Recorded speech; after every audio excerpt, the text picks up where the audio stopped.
Well, it's hard to believe that it's been a month since my book, Slow Productivity, The Lost Art of Accomplishment Without Burnout, was published. Now, one of the advantages of it having been a month is that I have, in those weeks, intervening weeks, done a lot of interviews about this book, which means I have some data. In particular, I have some data about what ideas from this book seem to be catching people's attention. So what I want to do today is isolate what I think is the single most discussed suggestion from this book based on what interviewers want to talk to me about. It is a suggestion, a strategic suggestion that promises essentially right away to significantly reduce the sense that you're frantic and busy all the time, running on a treadmill of digital freneticism and yet getting very little actual accomplished during the workday. It's a solution that overnight can make that problem significantly reduced in your life. So here's what I'm going to do. I'm going to look a little closer at this problem of digital busyness and get to the core of it. Why are we like this? Then I will give you the big suggestion from my book that's been discussed more than any other idea so far during my publicity tour. And then I will talk about tactical suggestions for how to implement this idea in your actual work life. I'm going to break this into two parts. Tactical suggestions for implementing it as an individual, even if you have demanding bosses and clients who aren't on board, and tactical suggestions for implementing this if you're a team. You can get even extra power if a team works together all on the same page. All right, let's get into it. All right, so what's the problem that we're going to face here? This idea that you're frantic all day long, jumping from email to Slack, in and out of meetings all day, exhausted, and yet feeling like very little is actually being accomplished on the projects that you need to do, that you're as busy as you've ever been, and yet progress on your work has never been slower. Now, if we're going to solve this, we need to know why this problem has become worse. Now, as longtime listeners of this show know, I'm a technologist, I'm a computer science professor. I try to understand these issues through the lens of technology interacting with us, our society, and cultures in unexpected ways. And I think this is almost entirely an issue of a techno-human interaction. All right, so two things happened, both coincident with what I call the front office IT revolution, the arrival in the 90s of personal computers on the desk of knowledge workers, followed in the 2000s by networks and then wireless networks and mobile computing.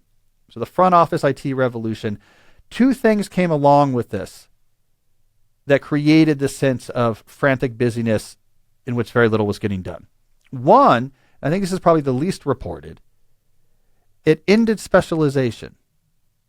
Now, let me be a little bit more clear about this. We've forgotten about this because we're so used to it, but it's very important.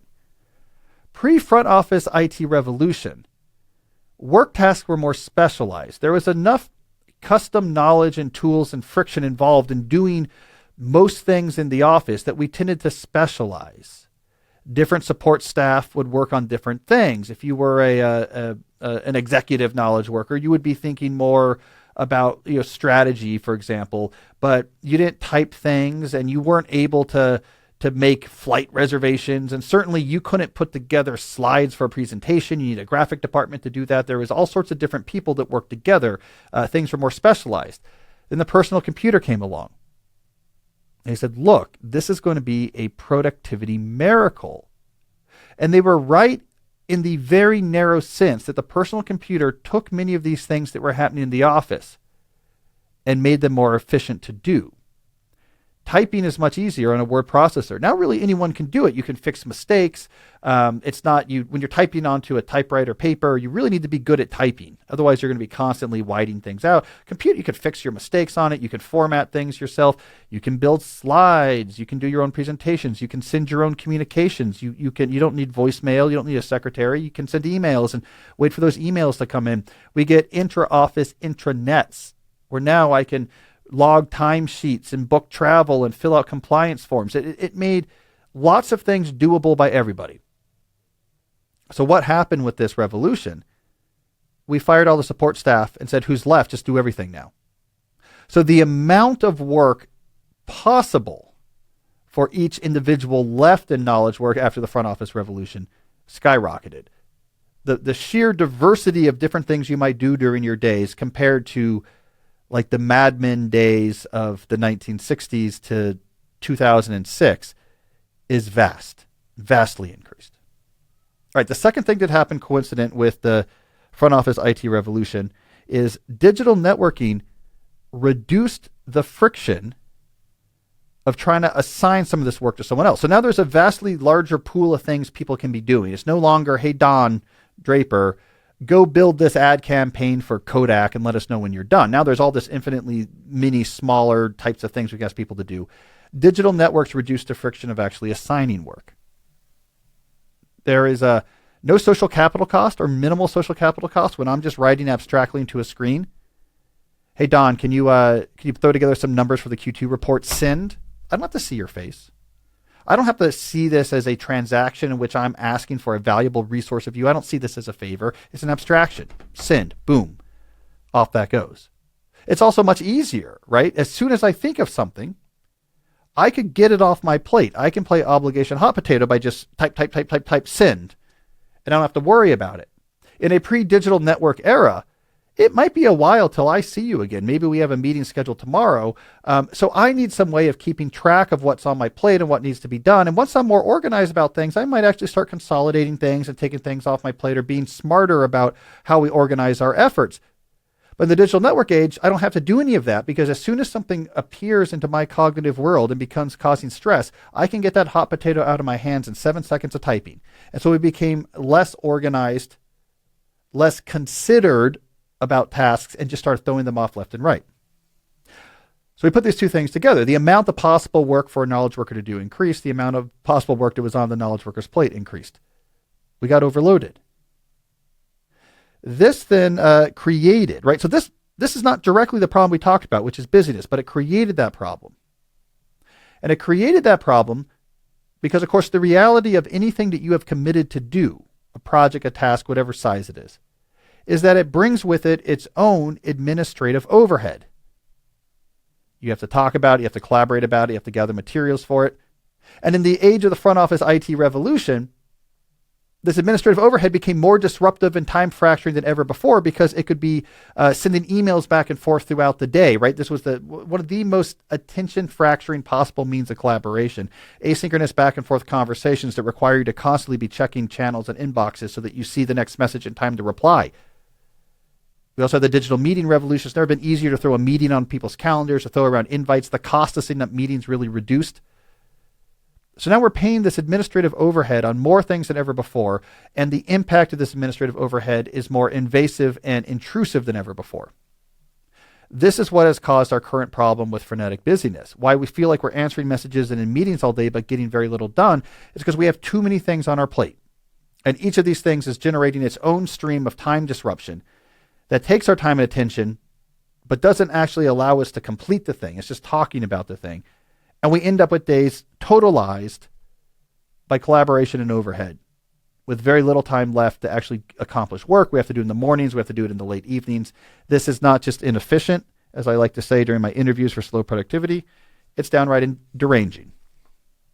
Okay. So digital office, front office IT revolution causes the problem.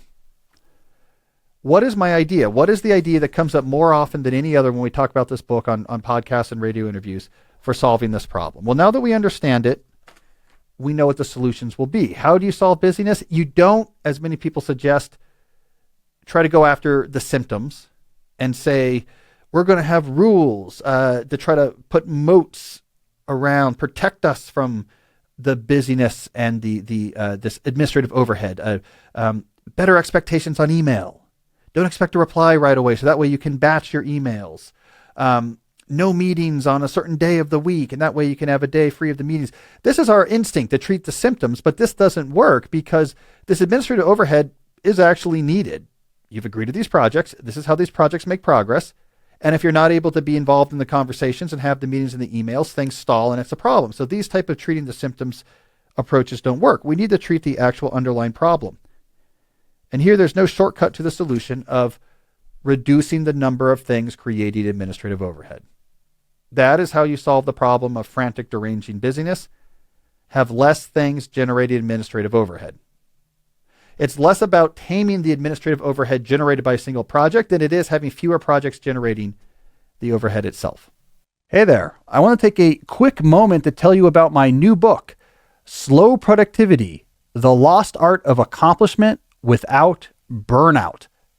If you like the type of things I talk about on this channel, you're really going to like this book. It distills all of my ideas into a clear philosophy combined with step-by-step instructions for putting it into action. So to find out more about the book, check out calnewport.com/slow. Everything you need, you can find there. All right, thanks. Let's get back to it. Now, of course, the radical way to do this would just say, like, I work on 2 things, that's it, and just say no to everything else. The problem is, very few of us can do that. You have to be very high up or very autonomous in your work. You know, I'm a novelist. No, I'm just writing my next novel, get out of my face. They can do that, almost no one else can. So this brings me back to the idea then. So what is my strategy? If the solution is going to be reducing the number of things generating administrative overhead, but we can't just say no to most things, what is the slow productivity solution that could actually work? All right, here it is. It's pretty straightforward. You have 2 statuses for work that you've agreed to. So let's just imagine a list of things you've said yes to. There's 2 statuses: active, waiting. The projects labeled active, you are actively working on. They can happily generate administrative overhead, and you will pay that administrative overhead. People can send you emails about it. You can set up standing meetings to talk about it. You're actively working on it. Everything else, the projects that are labeled waiting, do not generate administrative overhead. They are waiting for their turn in your active spot. And as soon as you finish a project that you're actively working on, you pull something new from that waiting list into your collection of active projects. And now we can talk about it. But if it's in the waiting thing, no, we're not working on those yet. These are over here. We're waiting for it to come. Now, for this to work, you have to be very clear about this, right? So as we get into the details of how to implement this 2-status workload management system, it doesn't work unless everyone knows what you're up to. So you have to be super transparent. Here are my list. Here's how I work. Here's your thing. It's here. It's in position 6 on the waiting list. You can watch it. You have to have extreme clarity for the people involved so they know when to start doing administrative overhead with you. And more importantly, you've assured them, I have not forgotten about your thing. Your thing is on this list, and you can check as much as you want and watch it march towards active. And when it gets to active, I'm going to execute it. You don't have to worry this has been forgotten. And that's what's going to be important here. That clarity is going to solve the problem that they really have, which is, I don't want to have to worry about this task. All right. So this is what we're going to need. 2 statuses, clarity for everyone involved about the status of what you're doing. This can make a huge difference essentially right away. Think about why, right? I mean, if you take the amount of administrative overhead you're paying from, like, let's say 10 projects and collapse it to 3, that's a factor of 3 or greater decrease in the amount of emails you have to send and meetings you have to attend, a factor of 3 or greater increase in the amount of time you have to actually work on projects. Now you're going to start getting things done fast. You're going to do them at a high level of quality. You're accomplishing more than you ever have before, but it's going to feel much better. All right, so how do we actually implement this? Well, let's start about talking about how we might do this as an individual, just doing this on your own. All right, as I talked about first, there has to be clarity. So you need a shared document or Trello board or whatever tool you want to use that is shared so you can point people right away. Okay, this is where your project is. Watch it march up to Q. Now, what I like about using a Trello board for this is you can have a Trello column for actively working on. And you have a Trello column for queue of projects I'm waiting to execute. And this is an ordered queue. The thing at the top is the next thing you're going to pull in when you finish an active project. And the thing behind, right below it, that's the thing after that you're going to pull in. So this is an actual ordered queue. Then you can have a column for back burner, right? And what this is for is like a boss or a peer is like, hey, we should really think about doing blah. And you know, we're not really ready to work on blah. And they don't really want you yet to do it. They just sort of had the idea, and you need to give them the respect of them taking it seriously. So you need a place to put that. But that's not a cue that things are being pulled off of. It's just a stake in the ground, as David Allen would say. You could do this with a shared document too, just 3 headings. Why I like Trello is that you can flip those digital cards over and add information to it and attach files to it. So now you have a place, because it's all shared, for whoever assigned you this work, you can add the stuff they send you about it. You can add it to that card. They can go directly and add stuff to that card as well. As they think up like, hey, I want you to remember this, or when we get to this, let's not forget this. You have a place for that to go. And I have to emphasize this. This is like the key point I have to emphasize about the interpersonal dynamics of this suggestion I'm talking about. You have to know what game you're playing when you're working at one of these knowledge work jobs. The game you're playing, like what it is that your colleagues and bosses wants from you. It's not what they want as fast email responses. That's not the game you're playing. That's not the problem you're solving for them. Their problem is not how do I get responses to my emails right away? How do I get people into meetings as soon as possible? That's not the actual problem they have. The problem you can solve for them is I have this thing that it needs to get done. I can't do it myself, and I don't want to be stressed about it. I want this off my plate in a way that I can trust it's going to be taken care of.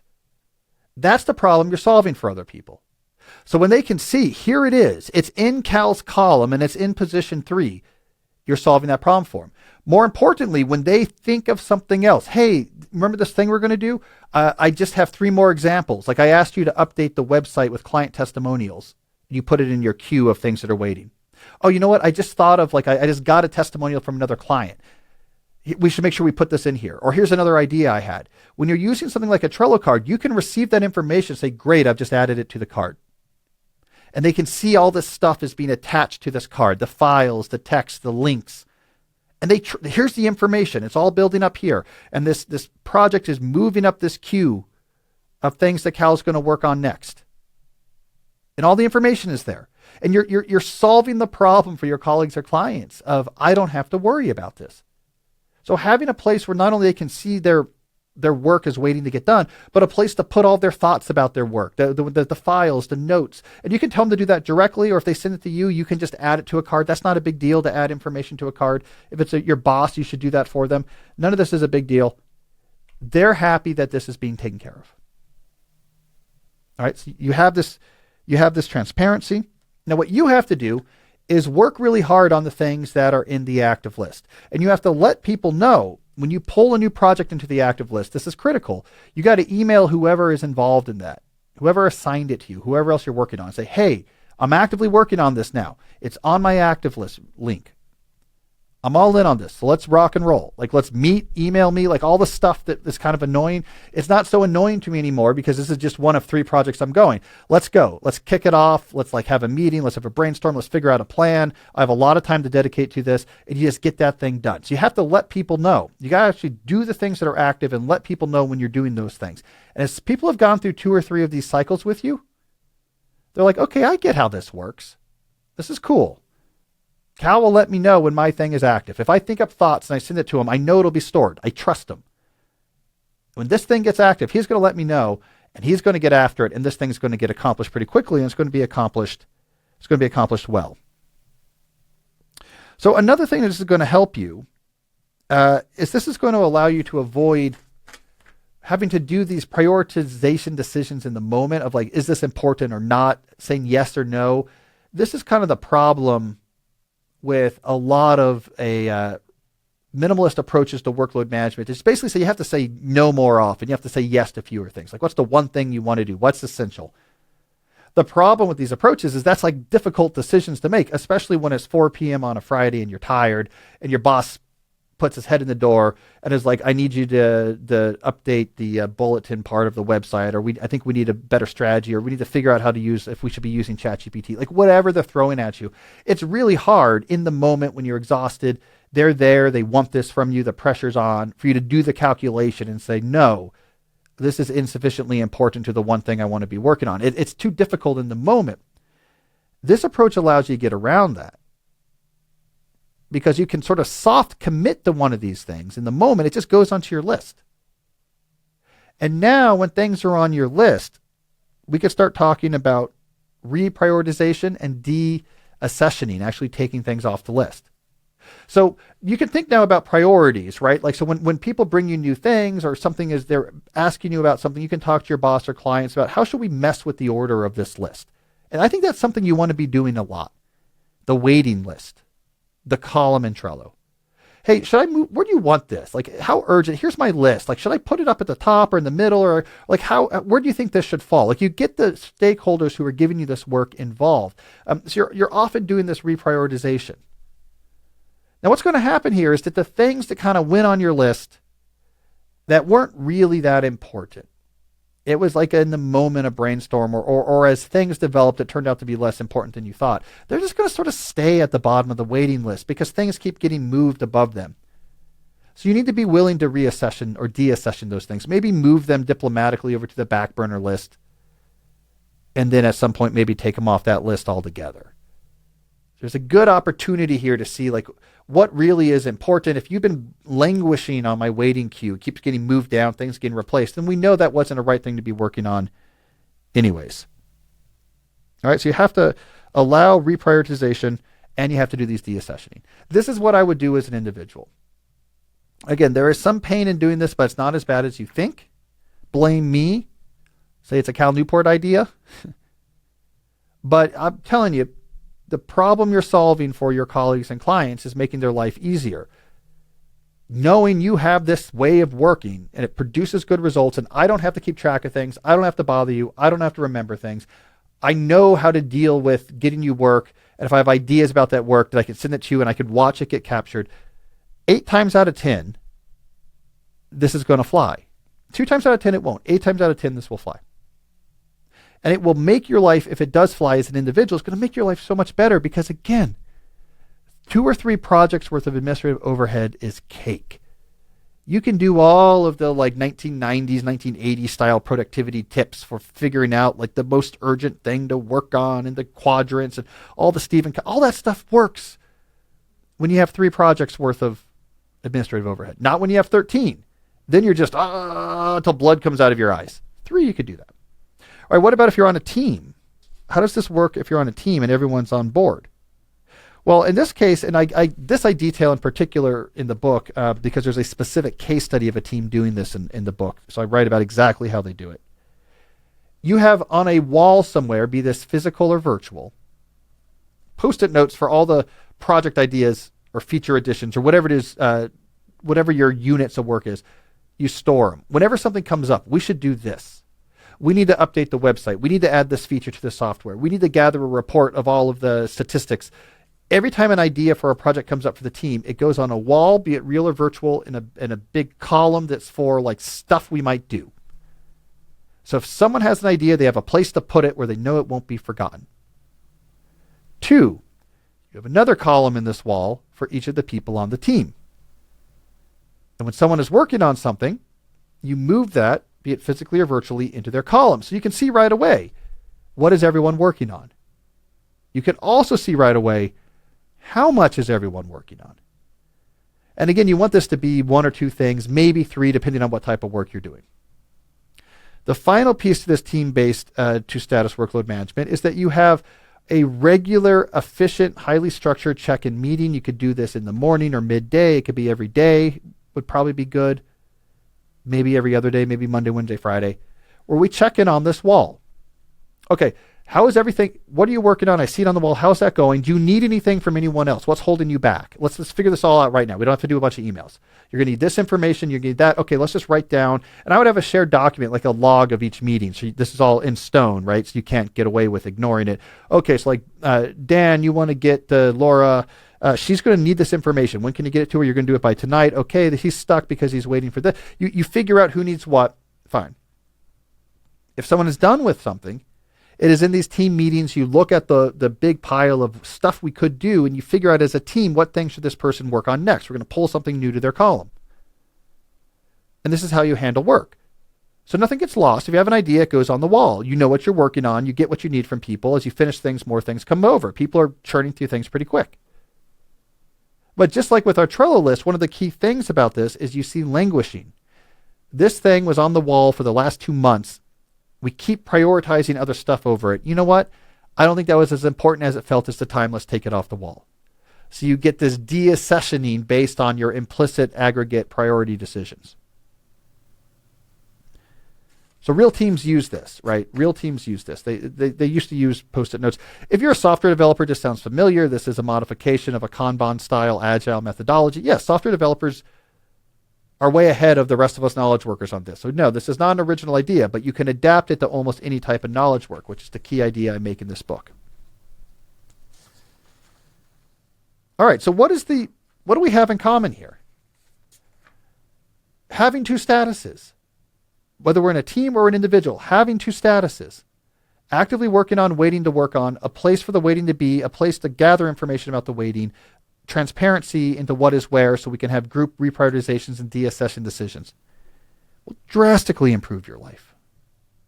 Now, again, we want to get to the solution without getting to the core of the problem. And I'm just going to give this quick aside and then we'll move to questions. I'll give this quick aside, but this is one of the big problems we have, I think, dealing with some of the issues in digital knowledge work is that we don't go deep enough. We look at the issue, oh my God, I'm getting all these emails. And we just treat it at the symptom level. And we like personify people are being bad. People have bad expectations. And we see it as almost like a bad habit people have. Like we were just doing good work and then we have this arbitrary habit of sending each other lots of emails. And so just tell people, knock it off. Don't send so many emails. I'm only going to answer them once a day. And of course this fails. But when we understand the underlying problem, oh, I see. The front office IT revolution created these massive workload footprints and this fine-grained ability to constantly be dealing with overhead for this massive workload footprint. We have to reduce the overhead. We have to reduce the number of active projects we're working on. That gets to the real solution. Now you can slow down. You can slow down your day, even if you are sort of paradoxically accomplishing what you accomplish at a faster rate. So there's my big idea. We've been talking about this, and I don't know, I'd say 75% of the interviews I've done for this book, this idea of the two status workload has come up. It's simple, it's practical, and it gets to the core of an issue in digital era knowledge work. All right, what I want to do next is move on to some questions from you, my listeners, about related issues. But first, I want to give a brief word from our sponsors. In particular, this episode is sponsored by BetterHelp. Now, we talk a lot about on this show about how to construct a deeper life in this world of constant digital distractions. It is hard to put together a deep life if your brain is not on board with it. If you have ruminative thoughts, you have anxiety, you have depressive thoughts, you have sort of excessive fears about things. It is very easy, especially in the current world that we talk about on the show all the time, for your relationship with your brain to become strained. So what you need here as part of any vision of living a deep life is to repair your relationship with your brain. And this is where professionals can help, and in particular, therapy can help. BetterHelp makes therapy easy. It's entirely online. It's designed to be convenient, flexible, and suited to your schedule. You just fill out a brief questionnaire. You're matched with a licensed therapist. If you don't like the fit, you can switch to a different therapist at any time for no additional cost. BetterHelp reduces all of the logistical obstacles to getting the professional help you need to live a deeper life. It reduces all these obstacles so you can get straight to working with a professional to repair that relationship with your brain and to keep seeking depth. So you can find your mental and social sweet spot with BetterHelp. Just visit betterhelp.com/deepquestions today, and you will get 10% off your first month. That's BetterHelp, HELP.com/deepquestions. We also want to talk about our friends at ExpressVPN.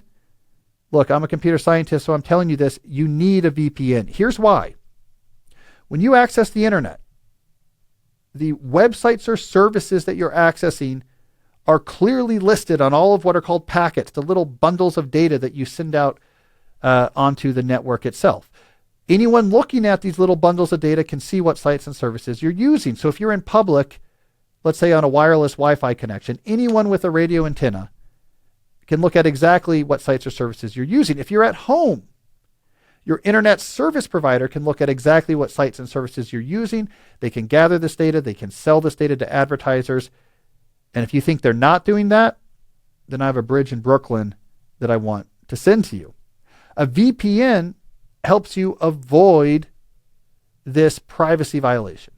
Here's how a VPN works. Instead of talking directly to a site or service that you're interested in, your computer is instead going to encrypt the real message you want to send and send it to a VPN server. The VPN server unencrypts it and then talks to that site or service on your behalf, encrypts the response, and sends it back to you. So now anyone in the coffee shop listening to your Wi-Fi connection or your internet service provider, all they learn about your internet activity is that you're using a VPN and you're talking to a VPN. They learn nothing about what sites or services you're going to. If you're going to use the VPN, the one I recommend is ExpressVPN. They have fantastic software. It's easy to use. You just turn it on and you use your apps and web browsers just like normal. All this happens in the background. They've got VPN servers all around the country and the world. So no matter where you are, there's probably one nearby to connect to get that fastest connection. They have plenty of bandwidth as well. It's a seamless, quick experience. It's rated #1 by CNET and TechRadar. It works on phones, laptops. You can even turn it on your Wi-Fi router in your home, meaning that all devices connecting to your home network are now going to automatically have their traffic routed through a VPN. Privacy for all in your house made easy. So protect your online privacy by visiting expressvpn.com/deep today. That's expressvpn.com/deep. And you can get an extra 3 months free when you go to expressvpn.com/deep. All right, so that's what we have for our sponsors. Let's move on now to some questions. All right, normally Jesse reads these, so I'll alter my voice for the questions. If Jesse was here, he would recommend I use my French accent for the questions, but I will not. I will resist. All right, our first question comes from Jessica.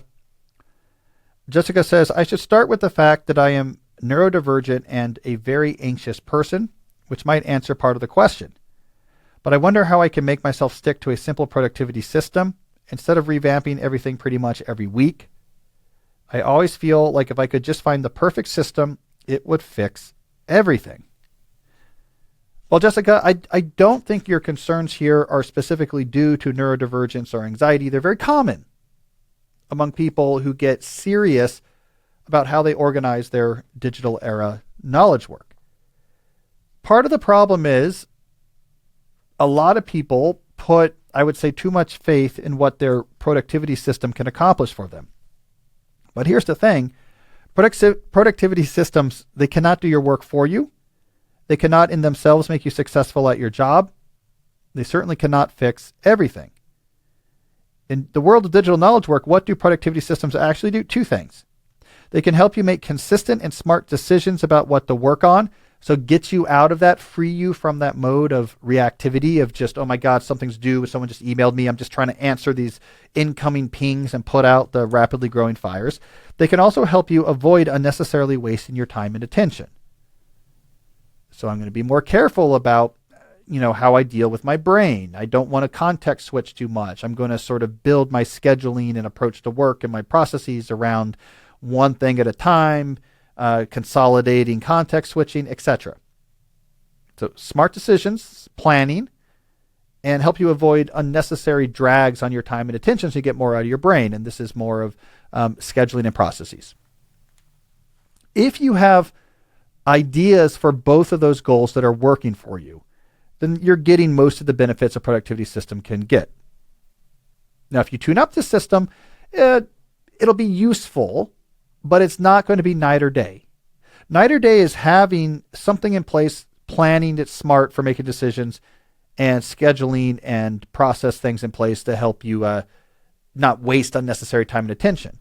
Like going from 0 to that is a huge win. Beyond that, it's like two users' taste. It can kind of make a difference. It's not going to be night or day. So if you have something in place for both of these, and given that you're a longtime listener of the show, you're getting 80% of the benefits. Now, what about those other 20? Tune in once a quarter. Once a quarter, be like, hey, what's working, what's not, and make some tune-ups. Don't have high expectations, but you do want to check in semi-regularly because you want to prune things out of these 2 points that aren't really working or wasting your time. Or if there's a new type of challenge within these 2 points that has emerged that's not being addressed by your current systems or processes, you might want to tweak something or add something new, and this will help. But I would see this more Like the key thing is, I'm going to use a horticultural metaphor here. The key thing is you plant a tree. The tree that yields the fruit of consistent smart decisions and unnecessary wasting of time and attention.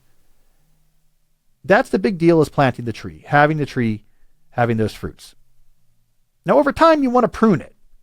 Like if you don't prune it, it's going to grow wild, and maybe it's going to no longer produce any fruit. So you can't just put something in there and let that go for the next 5 years. But if you're just semi-regularly pruning this, the tree will keep growing and it'll keep delivering your fruits, and some years better than others. That's the way to think about this. Don't put so much on the details of your system. Yes, you need a system, but those are the two things it can do. It can't do your job for you. It can't make work easy. It can't be, I start turning this crank and on the other end, I'm the president. Yeah, it's not the way it works. Work is hard. In the end, you still have to give concentrated cognitive effort to things that are difficult, to produce things that are valuable. That's going to feel the same no matter what productivity system you have. That's going to be hard no matter what productivity system you have. You basically just want to try to clear out some of the biggest obvious obstacles to doing that in a sustainable fashion. All right, our next question is from DK. DK writes, I often have a large block at 90 to 120 minutes of time at the start of my day. I want to use this time more efficiently, but it often gets eaten up by setting up the rest of the day, even if I've completed a weekly and or daily plan. I end up preparing for meetings, triaging my messages, or getting caught up on Slack threads. How can I be more effective at the start of my day? Well, DK, I have 3 ideas for you. 1, prepare the day before for what you're going to do at the start of your day. Block off that time like a meeting on your calendar, and have a set place you're going to go to do that work that's different than where you do Slack.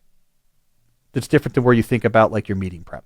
It's like your day starts off not, okay, let's just rock and roll in all my channels and then get to work. No, your day starts off, I'm going to my writing set, I'm going to the coffee shop, I'm doing my 20-minute thinking walk to get going, and I have everything right here to start working on this code, this memo, this business strategy, whatever, this big project. And it's scheduled, and that's what I do. And you're going to be nervous about it. What if I'm missing things? What if in that first 90 minutes, really critical things happened? And you know what? It won't, and you'll be fine, and then you'll stop worrying about it. People can call you if it's urgent. They'll respect it. Like, yeah, I start with hard things, then I get after like meetings and Slack. They'll be fine, and you'll be fine. So you just got to be more definitive about this. All right, second thing to suggest, do more preparation at shutdown instead of the beginning of the day. Schedule the last half hour of your day, and again, protect this on your calendar. Let that be the time where you're preparing for the next day. Shutting down open loops. Do I have what I need for these meetings? If not, let me schedule time before the meeting to do the prep. I like my plan for the day. Okay, what am I doing to start the next day? Great. Let me gather all my materials. Great. Schedule shutdown confirmed. Check the schedule shutdown box on my time block planner. Unload from work. Next day starts. You get right into the deep work you want to do in that day because you already went through all the process of looking at your next day. Do it the day before, not the morning of. Third idea, do more meeting processing proximate to the meetings. I'm a big believer of when you schedule a meeting, scheduling time either before, after, or both. Time before to prep for that meeting, if you need that. Definitely time after, 15 to 30 minutes. Always add that to your calendar to process everything that just happened in that meeting. All right, let me just stop for a second. What came out of this meeting? What decisions were made? What do I now need to do? What do I need to remember? Let me get that into my systems. Let me update what I need to update. I promised to contact these 3 people. Let me contact those 3 people. Okay, good. I can now shut down that meeting. If you go straight from a meeting to something else, all of that post-meeting work just sticks around in your head and causes a problem. So meetings are not just the time you're talking to other people. It's the time you're talking to other people and the time you need to make sense of that and prepare for it. So get that on your calendar as well. Then you'll feel more sort of in control of what's going on. But mainly you just have to protect that time. You don't want to be doing Slack and meeting prep during those first 90 minutes. Don't. Figure out a way to get that done without having to use your first 90 minutes. I think the benefit will be worth it. All right. My next question is from Skeptical Sally. This is someone talking about their partner. That's always fun. Hi, Cal. My partner is a director of product management at a startup. And despite having risen through the ranks there, he has yet to be rid of a lot of the lower level work on his plate. He also has meetings all day, almost every day. Many things cannot be done without his input, but he is predictably exhausted all the time and has no time to do the thinking and writing work, compounding the issues. His most important work is to think so engineers can build the right thing. And he has no thinking time because of overhead and meeting happy colleagues. He claims there's nothing he can offload and he can't cancel meetings because too much won't move forward, but I don't buy it. All right, Sally, I don't buy it either. I mean, here's what I do buy. And this is a common trap when people are dealing with overload in digital knowledge work. The common trap is to say, can I take work in the way I have it unfolding right now and just start not doing the things that I'm not liking? Can I just start canceling meetings? And he's like, well, no, because these are projects that I'm supervising and I have to supervise them and they need meetings. Or he's like, can I radically reduce the projects? Well, for a lot of people, that could be yes. Using the system I talked about in the deep dive of today's episode, you could have active projects and waiting projects. Managers can't always do that, though. It's like, no, these are the projects going on.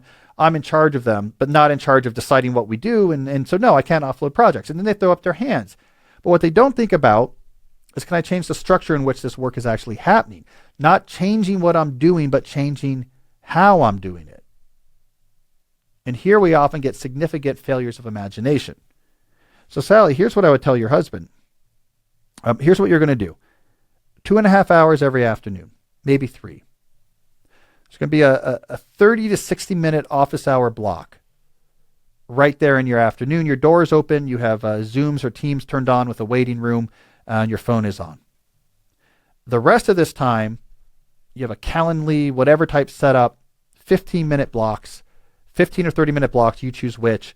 There's like 90 minutes to 2 hours of just boom, boom, boom. You can go in there and grab any block you want. Here now is how you deal with all of your teams. Questions that just require an answer, and they can be answered in a single message. Hey, what is my budget for this again? What is my timeline for this again? When is it? Have you heard back yet about whatever? Those can be emailed. Great use for email. They show up, they sit until your partner is ready to look at his emails, and he can send back answers and get the information to people, minimal overhead. Great. Things that require some back and forth. Come to my next office hours. We're never more than a few hours away from my office hours. Drop by, jump on a Zoom waiting room, 10 minutes, let's pound it out. Like, what's going on here? What's holding you up? How can I help you? Okay, this, good, let's go. You have an issue that's more complicated than that. No, we really need to think. Great, grab a 15 or 30 minute slot. You don't even have to tell me, just do it. What I do in the afternoons is I just go to these meetings that are scheduled. We'll rock and roll and have the longer discussions if you don't want to just jump into office. So it's going to take more than 5 minutes. Schedule one of those slots. Guess what? This is going to handle 95% of what's happening in these meetings, and yet consolidate all of that to 2 to 3 hours a day, leaving your husband's entire mornings free. Right? This could make a huge difference. It's not changing what you do, managing projects and talking to people about what they need for their projects, or it's not changing your workload even. It's how you do your work. Make a huge difference. 2, because he's in charge, he's a director here. Demand better meetings too. All right, you can come to the office hours, you can grab one of these slots, but I'm going to use the Jeff Bezos or General George Marshall approach of here's what I expect if you were bringing me into a discussion that takes my time. That you have done most of the work on your own to figure out like what's going on, where's the sticking point, where do I need outside help, what specific help do I need, what's all the relevant information you need. You know, Jeff Bezos demands that you send him all of this in a 2-page memo a certain amount of time before any meeting. So the meeting can be like a laser beam. This is exactly where we need your help. You already are briefed. You already know exactly why we're asking you and what you need. What's your decision? This cuts down the time required to meetings to be very short. It also reduces the number of meetings because a lot of people use meetings as a way, as like a crude time management tool. Like, I don't really know what to do next. I don't have a lot of control over my schedule or time. I don't really want to sit and think too much about it. But what I can do is just get a meeting. Now I put a meeting on the schedule. I'm no longer stressed about this because I'm like, when we get to the meeting, that's when the work will happen. But if you're the product director of product management, rather, it's not your goal to do this work with people. It's not your problem that people are uncomfortable with how am I going to remember to make progress on this project. It's not your problem that the way they want to work is just put calendar things on and then get the work done in the calendar things. You demand, I need that memo. So maybe now what you do is like, okay, before you come to office hours or schedule one of these things, Like maybe office hours you can drop by, but these are 5-minute discussions. If you want to schedule one of these 30-minute meeting blocks, as part of that scheduling form, you're pointing me towards a shared document that has the full briefing. And these are exactly what we need your decision on. Here's all the do I have all the information? Here's all the information you need to make this decision. Here's what needs to be discussed in the meeting. And those meetings become more efficient. I'm telling you, 95% of your interaction can now happen in 2.5 to 3 hours a day. Imagine now what that's going to open up for your partner in terms of the thinking he can do, the strategy, the leadership he can do. It also frees up a lot of time for the meetings that won't fit in there. When the CEO is like, we need you to come to the strategy session, when, the big client presentations in town, now you have the breathing room to do those things. Because your day is not with these haphazard meetings that are longer than they need to be and too haphazardly scheduled. All right? So point him towards me, Sally. I think his life could be a lot better. All right, here's another question from Glenn. Another husband-wife question. My wife and I run a small accounting and bookkeeping business. It's just the two of us. We deliberately decided when we started we did not want to manage other people and instead reverse engineered how much we need to make and what that would look like for client load. My question is, given the nature of our work, which is repetitive and predictable, what kind of system would you recommend to track our tasks for each individual client, and can the task system interface with a calendar? My ideal system allows for a notes section for when I meet with clients. I can store key information for the individual client. Again, something self-contained for tasks, deadlines, and the calendar. In theory, all integrated with each other, plus notes. Well, first, Glenn, I like the mini case study in here. More people should do this. This is sort of a lifestyle-centric career planning type move. What do we want our life to look like? What role does work play in that, right? So you built a business to directly support what you want your life to look like. Enough clients you don't have to worry, but not so many clients that it's a hassle. No one you have to manage. You're really trying to hone in on what's important, what's not. It's very different than the standard approach of like, how big can I make this business? Which for most people will just be a lot of stress. All right, to your specific question, my concern here, it's not really a concern, but I think you want a complicated system. You want some sort of like Zapier enhanced Notion workflow setup that is going to do everything for you. This goes here, this automatically goes there, but you're not the right use case for that. Like when I'm thinking of like a cool Notion workflow, like the use case is usually a situation where the complexity, the information is very complicated. There's a lot of information associated with what's going on, and you need to be able to find information and put it into different views. So like information complicated setups are where you want to have these sort of database driven customizable data systems, right? Like our ad agency uses these systems for managing all the advertisers because there's like a lot of information from these advertisers that they need to work with in different ways.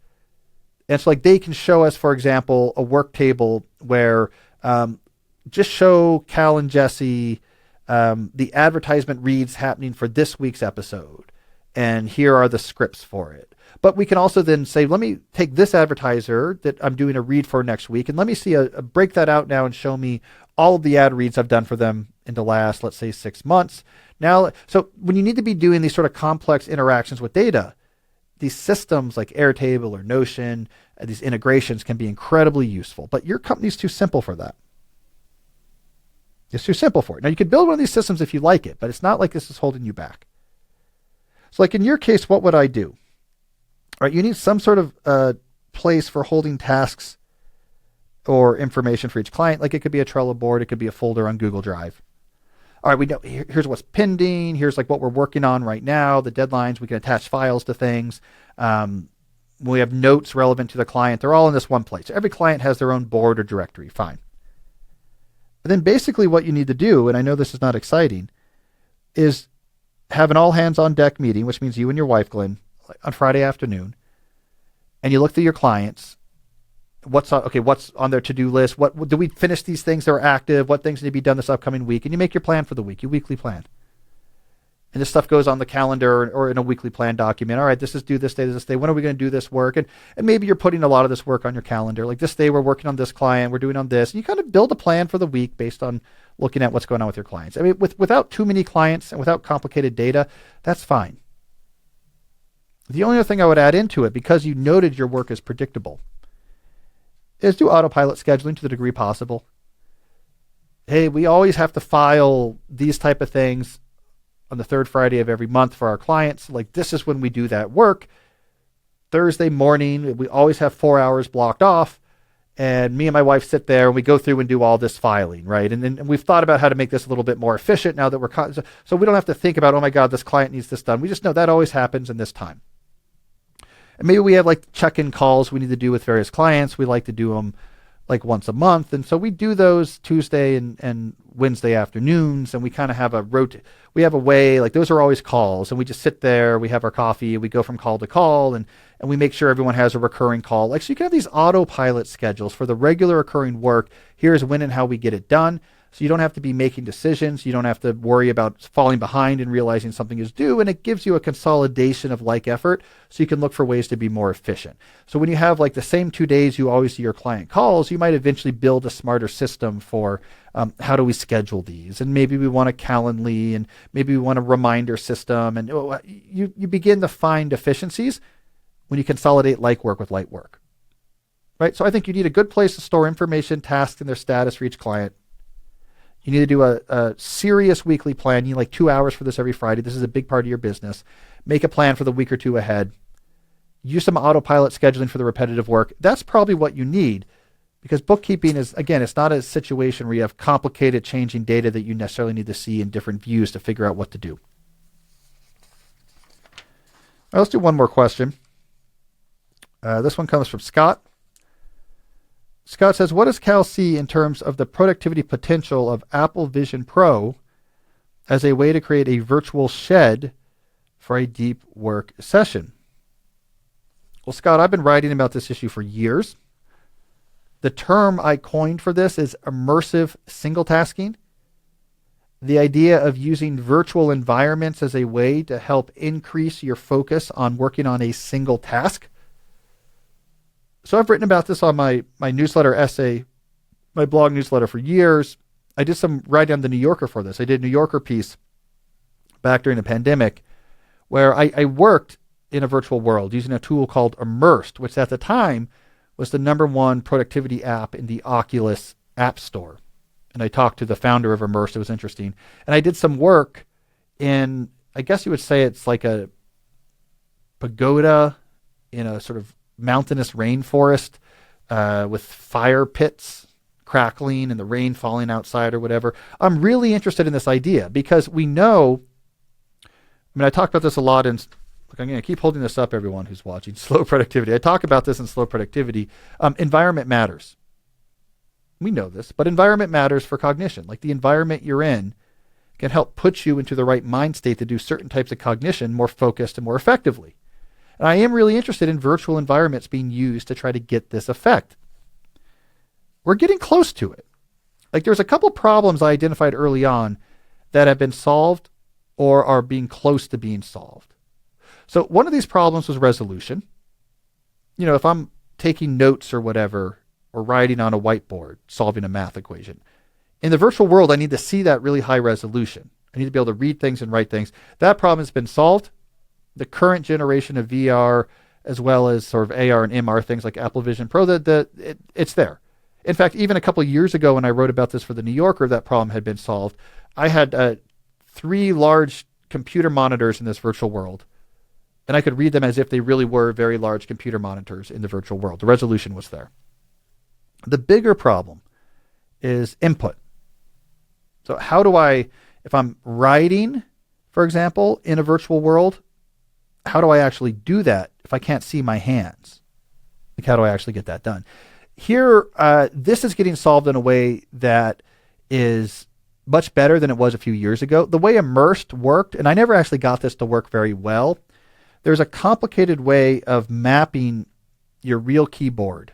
You could have your real keyboard in front of you, because Immersed was showing in the virtual world screens that were coming from your own laptop. It was screen sharing from your laptop.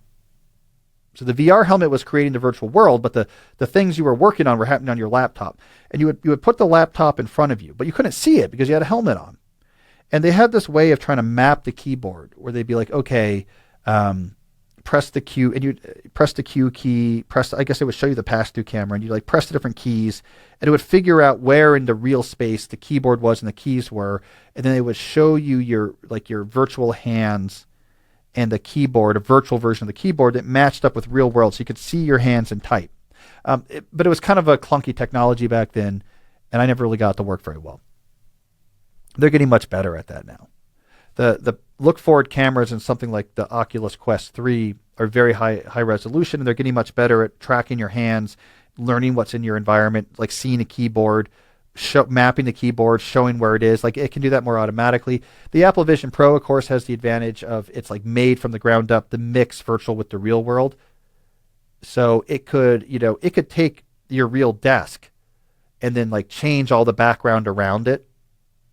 So like you see your desk and your computer in front of you, but the sound and view is as if your desk and your computer is at the top of Mount Everest and it's like blowing snow all around. So then you can literally see what you're doing there. So this problem is being solved as well. So I think we're reaching the point where immersive single tasking, technically speaking, will have most of the main issues worked out. Now it's just a sort of cultural habit practice. Like, will this actually work? Will this actually, when I can type and work seamlessly, but I'm in a fantastical environment, will it help me focus better? Will it help me come up with more creative insights? And we'll see. The main thing I learned from that New Yorker piece is the thing that is going to drive innovation in this category is actually not people wanting to focus. It's people who want more monitors. That's why I have faith that we're going to at least give immersive single tasking a good trial run, is people like having lots of monitors. And this is something you can offer in virtual workspaces. This was why Immersed was the #1 productivity app, not because people wanted to work deeply, but because they were at home during the pandemic. They were computer developers, and they were used to having 2 giant monitors at work, and at home they only had their MacBook Air. And when they went into the Immersed world, they could have 2 giant monitors. Some people would have up to 5 monitors. I saw setups in Immersed where they had 1, 2, 3, 4 giant monitors and a 5th up top. They'd look up to see it. So it was making people more productive because they wanted their multiple monitors, and you could have them in the virtual world. But when we're enjoying that benefit, we're going to be experimenting for free with the additional benefit of, I don't know, if I'm on top of the clock tower at Hogwarts, maybe I'm writing a better chapter of my fiction book than my 1-bedroom apartment. Or when I'm trying to solve a math equation, if I'm in the Great Hall at Oxford working on a virtual whiteboard, maybe I'm going to actually get into a flow state easier than if I'm, in my WeWork. It's just like looking around at the different cubicles. So Scott, I'm interested in immersive single tasking. Virtual multi-monitors is what's going to be the killer app that like pulls people into virtual working. But whether they find this extra side effect of the virtual environment being more conducive to focusing, we'll wait to see. I want to try this out more too. I should get a Vision Pro. I should get a newer Quest. I haven't worked with this stuff recently, but I think I should. All right, that's all I have for questions. No calls today because I don't know. Jesse knows how to do that. I don't know how to do that. But keep the calls coming. We'll normally do them. We got a final segment coming up, the books I read in March. But first, I want to briefly mention another sponsor that makes this show possible. That's our longtime sponsors and good friends at ZocDoc. ZocDoc is not only fun to say, it is also a free app and website where you can search and compare highly rated in-network doctors near you and instantly book appointments with them online. We talk a lot about high technology on this podcast, so I'm often surprised by how primitive it is to actually set up and find healthcare appointments. It's a lot of like calling people whose websites you found on Google and they're not taking appointments, or they don't take your insurance, or they do, but that's because they're terrible and no one likes to work with them. And it's so primitive unless you use ZocDoc. With ZocDoc now, you can just search. I'm looking for this type of healthcare provider in my area, takes my insurance, looking for new appointments. Oh, here, and here. Boom, right there. All right, now let me look at the reviews. There's real verified user reviews on ZocDoc. Do people like this doctor? Oh, they do. Great. Now let me book. Oh, I can do it right now online. Now, I did the math, 2 different doctors right now who use ZocDoc. It not only helps you find them, they also use the software to help you do like the pre-appointment paperwork. So you can just get that done before you show up. It is the right way to seek out and set up healthcare appointments in our current age, it's one of these ideas that it's surprising why this wasn't just here at like the very beginning of the internet. Who knows? But it is here now, and ZocDoc does it right. ZocDoc is a smart idea. So go to ZocDoc.com/deep and download the ZocDoc app for free. Then you can go ahead and find a book a top-rated doctor today. That's ZocDoc.com/deep. ZocDoc.com/deep. I also want to talk about our friends at Notion. Look, if you run a business or your personal setup is one in which you have sort of complicated information that links together in different ways that you need to view in different ways, Notion is absolutely the best in the business tool for making customized information workflows. You can combine your notes, your documents, and your projects all together in one beautiful space.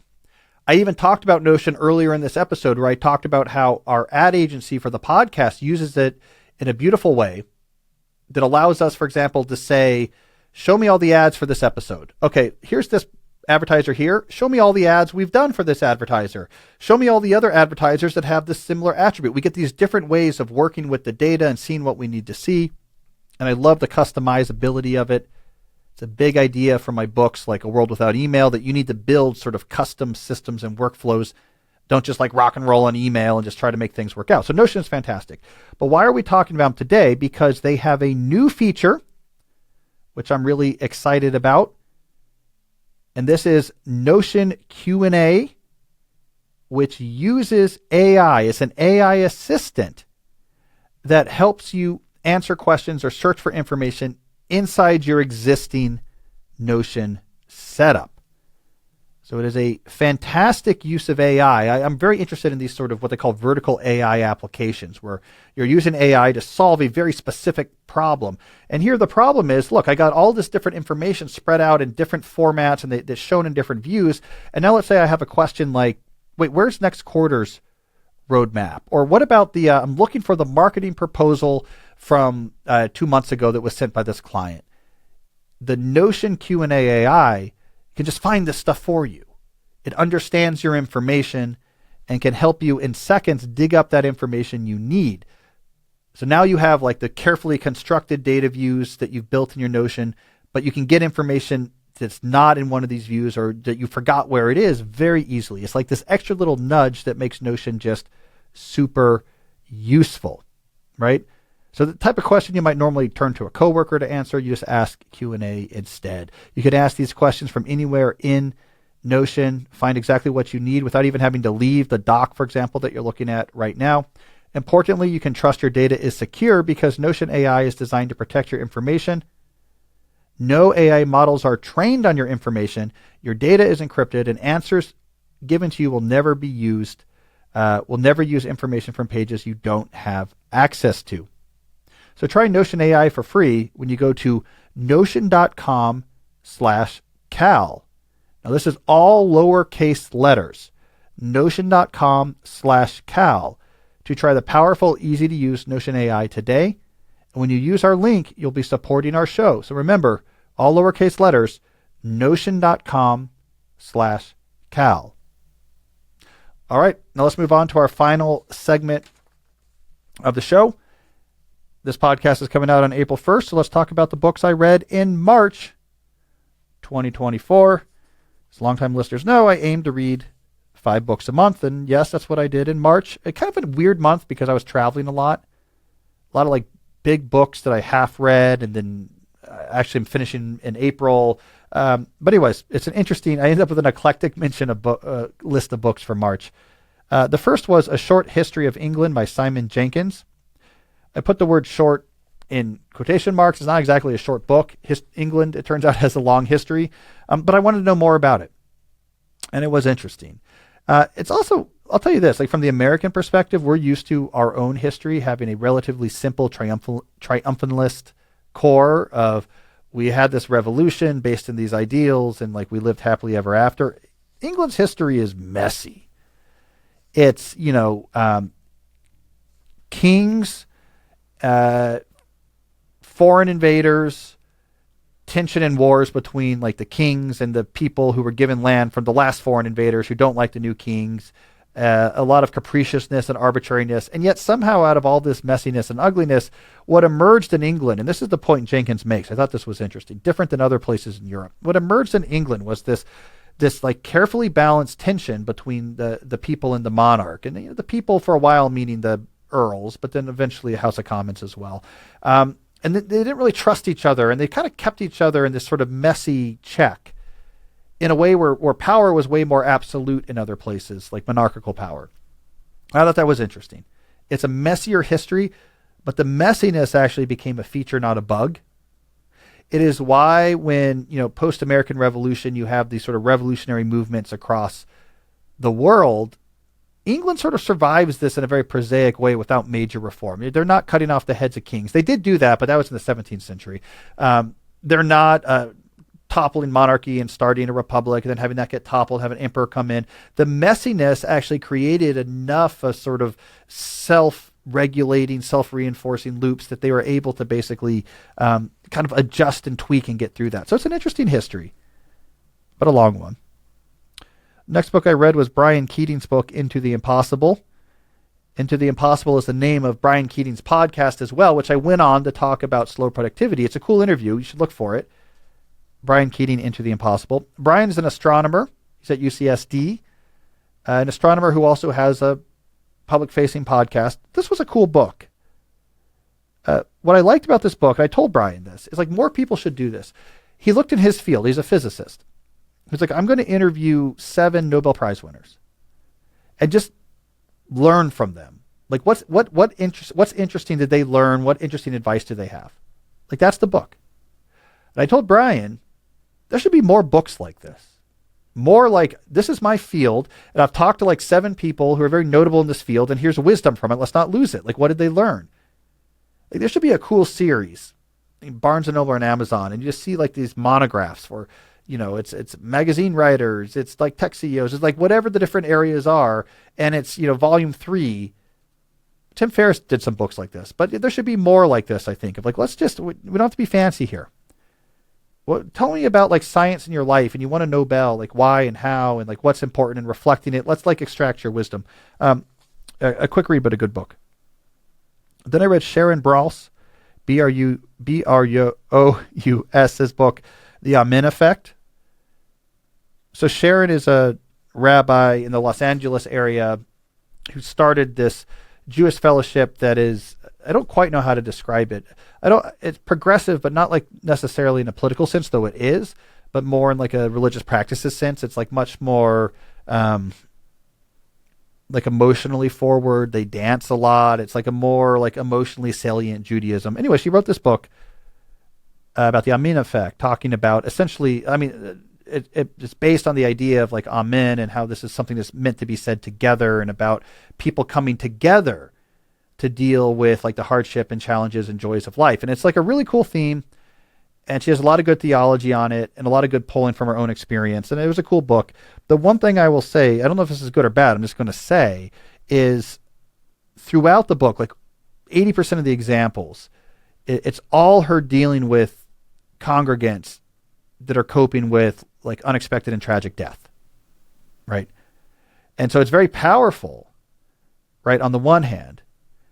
But on the other hand, you would maybe be looking for a more of a broadness, right? Because there's such, like our age of like social media, internet isolation, there's such power in this idea of real community built on real sacrifice, something I talk about all the time, and how this gets to the core of like humanity. But it's also heavy because it's all about these like the deepest tragedy in this book, that it can maybe accidentally and create a sense of remove from the advice for your own life if you're not dealing with, a tragic death, and yet you could still benefit from more of a communitarian approach to socialization. So if you can kind of get past a little bit of that darkness, it's a very smart book, and she's a good writer.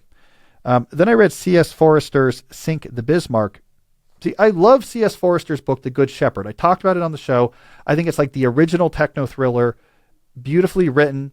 It's like an auteur type of work, all from the all looking at one character, following them real time. Like the way it's just a fantastically written book. I'm actually looking now for a first edition hardcover of The Good Shepherd, because I want to have it as an artifact, as like one of the first true techno thrillers, like American techno thrillers. I know people look at Verne and Wells, but like modern form techno thriller. So I read, he had this other book, Sink to Bismarck, about the sinking of the battleship the Bismarck. I was like, let's try this. It wasn't as good. It was more disjointed and kind of all over the place, and didn't have the rigor of this perspective narrator rigor, and the following and the creation of mood. So I like The Good Shepherd all the more highly because I think Sink to Bismarck was not so good. And then finally, I read Adam Grant's book, Hidden Potential. I hadn't read Grant in a little while, and I talked to him. I did his show, which I recommend everyone listen to my interview with Adam Grant, talking about slow productivity. I like Adam a lot. I just want to catch up on what he's up to. So Hidden Potential is classic Grant, drawing from the social psych research to get at this question of like, how do you unlock your internal potential? Like what Adam's very good at is, here's like the 4 different ways the research has emerged that are relevant to this topic. And let's get into each of those. I'll give you really good stories, make it seem really applicable. 30% of the research is his own typically, which is always very impressive. There's a reason why Adam Grant's books just dominate. Like he's sort of taken over that niche. I think Gladwell gave it up when he went to work on his podcasting company. I don't know who else was there, but this niche, I mean, I think Adam Grant is just the pretender to the throne who has won. If you want science research, pulling lessons that are like relevant to your life, business, but also not necessarily business, made accessible, story driven, but with a deep understanding of the research, he's like killing it with that format. So way to go, Adam. Classic Adam Grant book. All right. Well, anyways, that's all the time we have today. We made it. I don't like doing Jesse free episodes, but we made it through, but I'm excited for him to be back next week. Keep in mind that April 11th date when Jesse and I will be recording a live podcast at People's Book in Tacoma Park. Be back next week with another episode. And until then, as always, stay deep. Okay, so if you enjoyed our discussion today, I think you might also like episode 275, which gives a general system for achieving hard goals. So check that out. So the question I want to dive into today is, how do you follow through on transformative goals?